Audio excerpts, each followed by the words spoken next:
Bonsoir tout le monde. Merci, monsieur. Bonsoir, mesdames et messieurs. J'ai un message à faire passer rapidement concernant l'Afrique, concernant le monde. Belleville. Rassurez-vous, il n'y a pas besoin de votre argent. Voilà, c'est juste pour 3 minutes. Je ne vais pas être long. Je m'appelle Demangoubi Donald. Je suis un immigré africain. Et je viens dans les métros pour parler par rapport à ce qui se passe en Afrique. Parce que j'ai compris que bon nombre de Français ne connaissent pas la réelle politique de la France envers les pays africains. Bon nombre ne savent pas. Et beaucoup s'étonnent juste que il y a des Algériens qui viennent ici, il y a des Noirs africains qui viennent ici, il y a beaucoup de gens, en tout cas des pays africains, qui arrivent ici en France. Mais ce que j'aimerais vous expliquer, il y a beaucoup qui disent c'est des immigrés, ils viennent nous envahir, ils viennent remplir la France. Mais qu'est-ce qui cause cette immigration? Posons-nous les bonnes questions. Pourquoi ces Africains viennent ici? L'Afrique est un continent très riche. Et je vous dis, les 60-40% des réserves mondiales des minerais se trouvent en Afrique. En Algérie, le gaz que vous avez ici.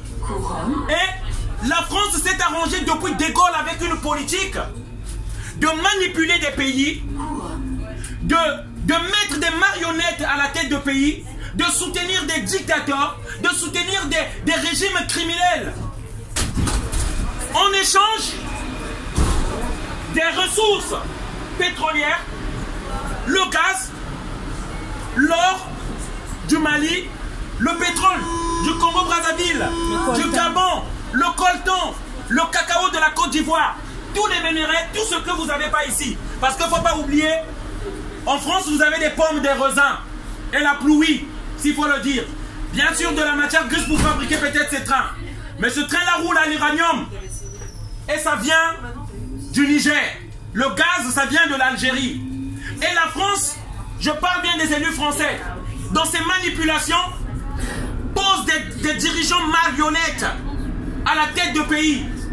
Et moi, je dis bien, si la France arrête juste de se mêler de la politique des autres pays, nous, on restera chez nous. Et je peux vous garantir, l'immigration sera dans l'autre sens. Et je demande bien, je dis bien, avant de terminer, nous demandons simplement que la France quitte l'Algérie et arrête d'influencer la politique en Algérie. Voilà. Et d'arrêter de voler la victoire des peuples.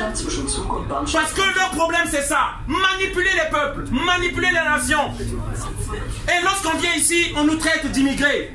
Nous demandons à la France de quitter tous nos pays, le Congo-Brazzaville, le Tchad, le Cameroun.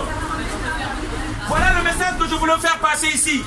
Et nous soutenons le combat du peuple algérien qui veut se débarrasser d'une dictature. Voilà, le message que je voulais donner, c'était celui-là. Je ne vous demande pas peut-être de me croire, mais faites des recherches par rapport à ce que je vous dis là. Ce livre a été écrit par un Français, François-Xavier Verschaff. Ça s'appelle Noir Silence. Ce livre raconte tout le scandale de la politique française en assassinant tous nos leaders patriotes de l'Afrique afin que l'Afrique ne se développe jamais. Vous avez sûrement entendu parler de Thomas Sankara du Burkina Faso, tué par la France de Mitterrand. Vous avez sûrement entendu parler de Barthélemy Boganda de la Centrafrique, tué par la France de De Gaulle.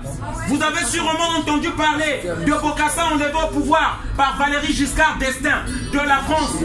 Vous avez entendu parler au Tchad de Tambalbaye, et tué par la France. Pourquoi la France tue nos leaders patriotiques? Pourquoi? Mes élèves, quels leaders patriotiques les Africains ont tué en France? Thomas Sankara, et ça me pose un problème. Voilà le message que je voulais faire passer. Une bonne soirée à tous. Tout le monde connaît Che Guevara, mais